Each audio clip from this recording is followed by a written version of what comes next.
Welcome back to our YouTube channel. दोस्तों, आज का टॉपिक होने वाला है नोजोक्रोमियल इन्फेक्शन यानी हॉस्पिटल एक्वायर्ड इन्फेक्शन। जब हम हॉस्पिटल में एडमिट होते हैं उस समय हमें हॉस्पिटल इन्फेक्शन के द्वारा कौन कौन सी बीमारी हो सकते हैं। बने रहिए हमारे वीडियो में अंत तक। इस वीडियो में हम चर्चा करने वाले हैं हॉस्पिटल एक्वायर्ड इन्फेक्शन क्या होता है, यह कितने टाइप का होता है, हॉस्पिटल एक्वायर्ड इन्फेक्शन का साइन सिम्टम क्या होता है तथा हॉस्पिटल एक्वायर्ड इन्फेक्शन का प्रिवेंशन कैसे किया जा सकता है। तो आइए हम अपने वीडियो को स्टार्ट करते हैं। हमारा पहला प्रश्न है, हॉस्पिटल एक्वायर्ड इन्फेक्शन क्या होता है। This is the health care associated infection or infection people get while they are receiving health care for another condition। कहने का मतलब है कि जब कोई पीपल या पर्सन हॉस्पिटल में एडमिट है और वो किसी दूसरे डिजीज़ कंडीशन का ट्रीटमेंट ले रहा हो, उसके दौरान हॉस्पिटल इन्फेक्शन के कारण कोई और डिजीज़ हो जाता है, उसको ही हम हॉस्पिटल एक्वायर्ड इन्फेक्शन या नोजोक्रोमियल इन्फेक्शन कहते हैं। अब आगे देखते हैं type of health care associated infection, जिसमें फर्स्ट आता है catheter associated urinary tract infection. Short form में बोला जाए तो CAUTI। दूसरा आता है वेंटिलेटर एसोसिएटेड इन्फेक्शन। थर्ड आता है central line associated infection. Fourth आता है सर्जिकल साइट इन्फेक्शन। अब देखते हैं कैथेटर एसोसिएटेड इन्फेक्शन क्या होता है। तो catheter associated urinary tract infection यह तब होता है जब पेशेंट को कैथेटराइजेशन दिया जाता है यूरिन पास आउट करने के लिए, लेकिन स्टेराइल टेक्निक न होने के कारण यूरिनरी ट्रैक्ट में इन्फेक्शन हो जाता है, उसको ही हम catheter associated urinary tract infection बोलते हैं। अब आइए इसके साइन सिम्टम देखते हैं क्या होता है। तो साइन सिम्टम में पहला आता है फीवर, दूसरा आता है टेंडरनेस इन सुप्राप्यूबिक एरिया, यानी कि जो सुप्राप्यूबिक हमारा एरिया होता है उसमें टेंडरनेस आ जाता है। यूरिनरी फ्रीक्वेंसी डिसयूरिया मतलब यूरिन का पास आउट नहीं होना। देखते हैं prevention of catheter associated urinary tract infection यानी कि CAUTI का प्रिवेंशन क्या है। Maintain aseptic technique during catheter insertion, यानी कि जब हम कैथेटर इंसर्जन कर रहे हैं उस समय प्रॉपर एसेप्टिक टेक्निक यानी कि स्टेराइल टेक्निक होना चाहिए। हैंड हाइजीन, हैंड वॉश होना चाहिए। डेली असेसमेंट ऑफ कैथेटर का रेगुलर बेस पे असेसमेंट होना चाहिए।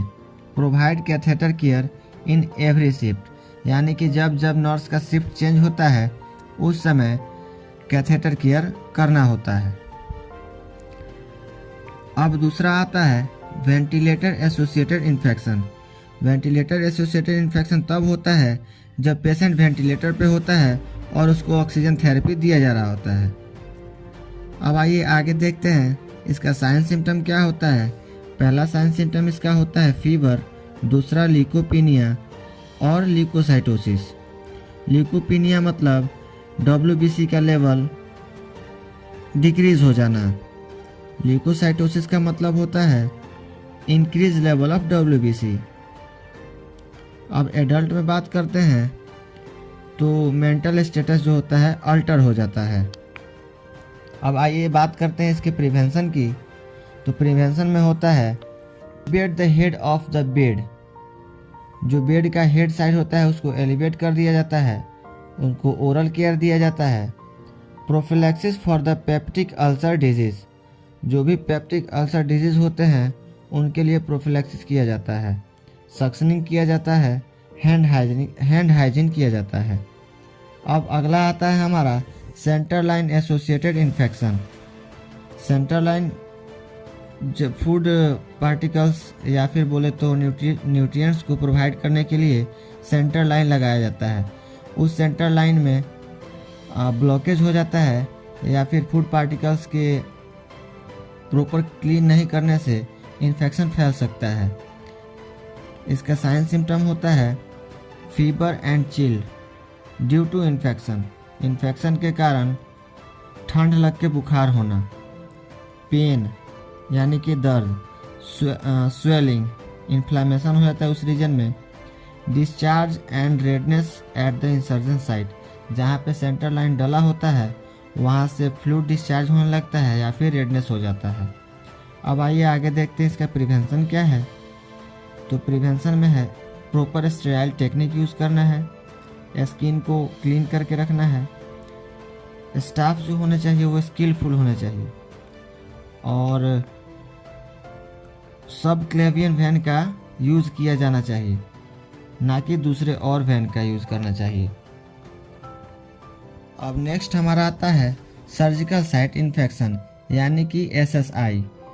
सर्जिकल साइट इन्फेक्शन वो होता है जब जिस एरिया में हमारा सर्जरी हुआ होता है उस एरिया में अगर कोई इन्फ्लामेशन आ जाता है या फिर रेडनेस हो जाता है या फिर बैक्टीरियल इन्फेक्शन फैल जाता है। इसका साइन सिम्टम होता है एरिथ्रीमा यानी कि redness. Localise pen at the insertion area, मतलब जहाँ पे सर्जरी हुआ होगा उस एरिया में अत्यधिक पेन होगा। पस एंड डिस्चार्ज फॉर्म, वहाँ से पस का डिस्चार्ज होने लगेगा और फीवर होने लगेगा। इसका प्रिवेंशन देखते हैं तो एंटीबायोटिक एडमिनिस्टर करते हैं, स्किन केयर करके इसका प्रिवेंशन किया जा सकता है। एसेप्टिक एजेंट का यूज़ करके, जैसे ऑइंटमेंट हो गया, कोई भी एंटीसेप्टिक क्रीम का यूज़ करके। Use electric clippers for hair removal, razor का यूज़ ना करके इलेक्ट्रिक क्लिपर्स का यूज़ किया जाता है हेयर को रिमूव करने के लिए।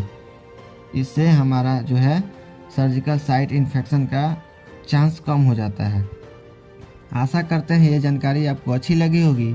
अगर आपको वीडियो अच्छी लगी हो तो लाइक, सब्सक्राइब और अपने फ्रेंड्स के साथ शेयर करना ना भूलें। धन्यवाद।